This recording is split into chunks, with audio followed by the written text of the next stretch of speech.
আজ আমি ভগবানের জন্য একটা বেসনের ধোকা রেসিপি তৈরি করেছি। এটা যারা জানেন তারা তো জানেনই, যারা জানেন না তারা আমার টিপস ফলো করে বাড়িতে একবার এরকম সুন্দর একটা বেসনের ধোকা এই রেসিপিটা তৈরি করে দেখবেন। এটা প্রচণ্ড নরম হয় আর টেস্ট খুব সুন্দর হয়। হরে কৃষ্ণ, প্রণাম। আমি সদানন্দিনী মালিনী দেবী দাসী, রাধারানীস কিচেনে আপনাদের সবাইকে স্বাগত। আজ আমি ভগবানের জন্য একটা বেসন দিয়ে একটা সুন্দর রেসিপি বেসনের ধোকা তৈরি করে দেখাবো। এটা তৈরি করার জন্য এখানে আমি বেসন নিয়েছি। বেসনটা এখানে আমার 150 গ্রাম আছে। আমি একটু কম নিয়েছি, আপনারা চাইলে বেশি কম করতে পারেন। আর এখানে লাগবে আমার টমেটো। আমি একটা বড় টমেটো নিয়েছি, এটা আমি মিক্সিতে পেস্ট করে নিয়েছি। এখানে কসুরি মেথি, এখানে চিনি গুঁড়ো করা আছে, এখানে কাঁচা লঙ্কা আর ধনেপাতা, আর এখানে হিং, আর এখানে গুঁড়ো মশলা সব কিছু আছে, আর এখানে গোটা জিরে, চিলি ফ্লেক্স, আর এখানে গোটা গরম মশলা আর একটু গোটা জিরে ফোড়নের জন্য এটা, আর এখানে হচ্ছে লবণ, আর এখানে টক দই, এটা ফেটানো আছে। এবার আমি বেসনটাকে রেডি করব। সেই জন্য বেসনের মধ্যে আমি কসুরি মেথিটা দিয়ে দেবো, পুরোটাই দিয়ে দিলাম, অল্পই আছে পুরোটা দিয়ে দিলাম। আর যে শুধু গোটা জিরেটা ছিল ওটা আমি দিয়ে দিলাম, আর চিলি ফ্লেক্স দিয়েছি। আর এর মধ্যে আমি এবারে যে কাঁচা লঙ্কা আর ধনেপাতা রেখেছিলাম ওই দুটোই দিয়ে দেবো।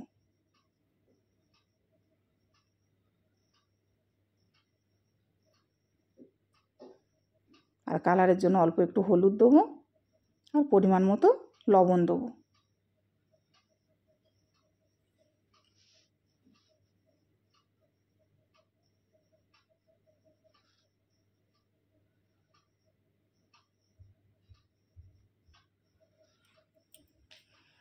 দিয়ে শুকনো উপকরণগুলো সব আমি একবার মিশিয়ে নেব।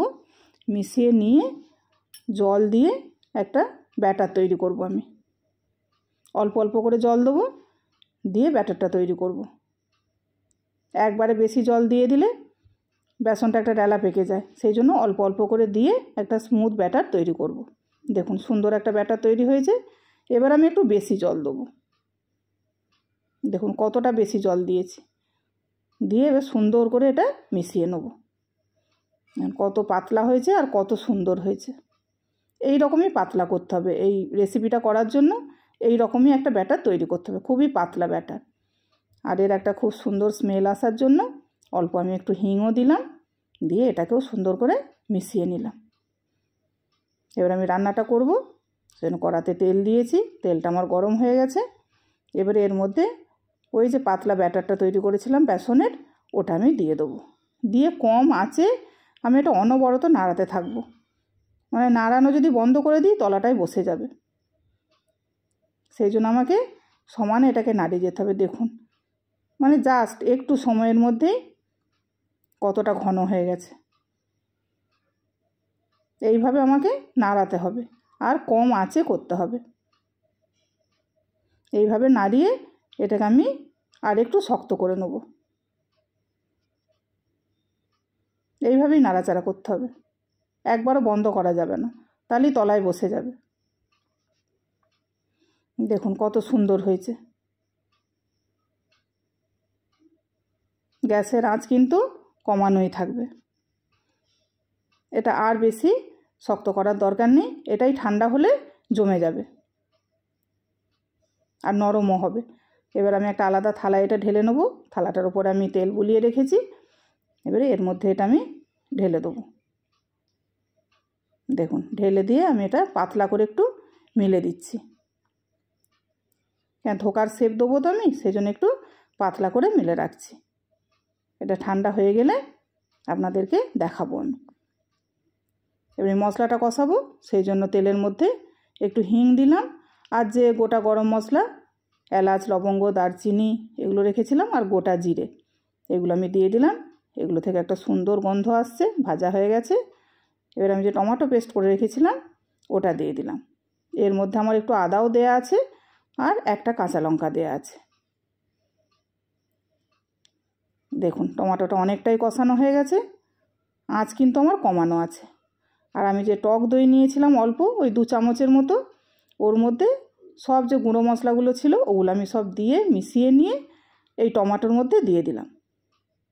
দিয়ে আমি আবারও নাড়াচাড়া করে মশলাটাকে সুন্দর করে কষিয়ে নেবো, তেল ছাড়া পর্যন্ত কষাবো আমি। দেখুন কতটা সুন্দর হয়ে গেছে কষানোটা, দেখতেই পাচ্ছেন তেল ছেড়ে গেছে।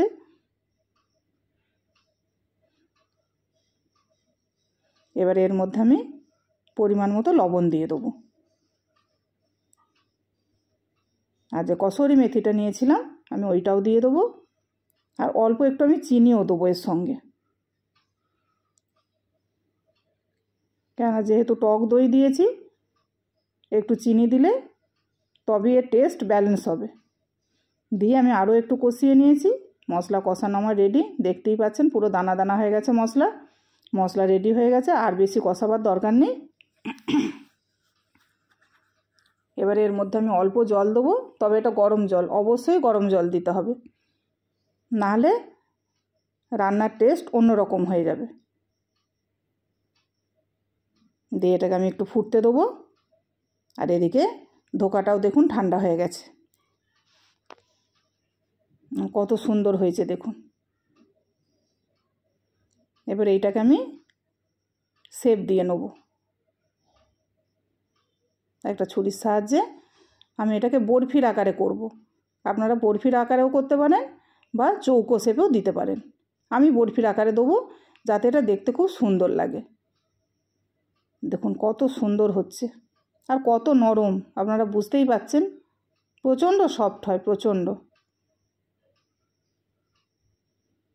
এবার আমি দেখিয়ে দিচ্ছি আপনাদেরকে তুলে, পিসগুলো কত সুন্দর দেখতে লাগছে, দেখুন কত নরম হয়েছে।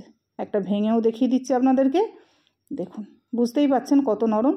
যারা জানেন তারা তো জানেন, যারা বাড়িতে তৈরি করেন তারা তো সবই জানেন, যারা জানেন না আমি তাদের জন্যই মেনলি বলছি। মশলাটাও আমার ফুটে গেছে, এখন আমার একটু হাই ফ্লেমে আমি এটাকে ফুটিয়ে নিয়েছি। নিয়ে এর মধ্যে আমি ধোকাগুলো দিয়ে দেবো। এই ধোকাগুলোকে ভাজার দরকার নেই, ভাজলে এর টেস্ট ঠিক আসবে না।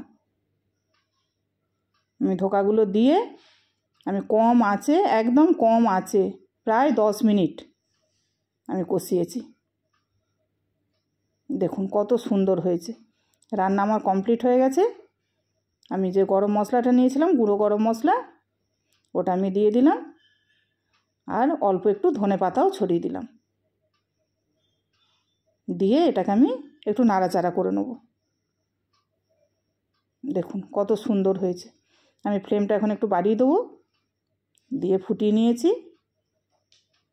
ফুটিয়ে আমি এটাকে ঢাকা দিয়ে প্রায় 3 মিনিট রেখেছিলাম। দেখুন এখন কত সুন্দর দেখতে হয়েছে, কালার কত সুন্দর হয়ে গেছে। এবার এটা আমি ভগবানের জন্য একটা আলাদা প্লেটে সার্ভ করে নেব। দেখুন কত সুন্দর হয়েছে। এরকম সুন্দর রেসিপি আপনারা বাড়িতে অবশ্যই একবার ট্রাই করবেন, আশা করি খুবই ভালো লাগবে, আপনাদের পছন্দও হবে। আর খুব নরম, দেখুন কত সুন্দর হয়েছে, দেখুন কত সফট একদম। আপনারা অবশ্যই বাড়িতে একবার তৈরি করবেন। আমি এবার ভগবানকে নিবেদন করব, সেই জন্য এতে আমি তুলসী পত্র দেবো। হরে কৃষ্ণ, ভুল ত্রুটি হলে ক্ষমা করবেন, প্রণাম।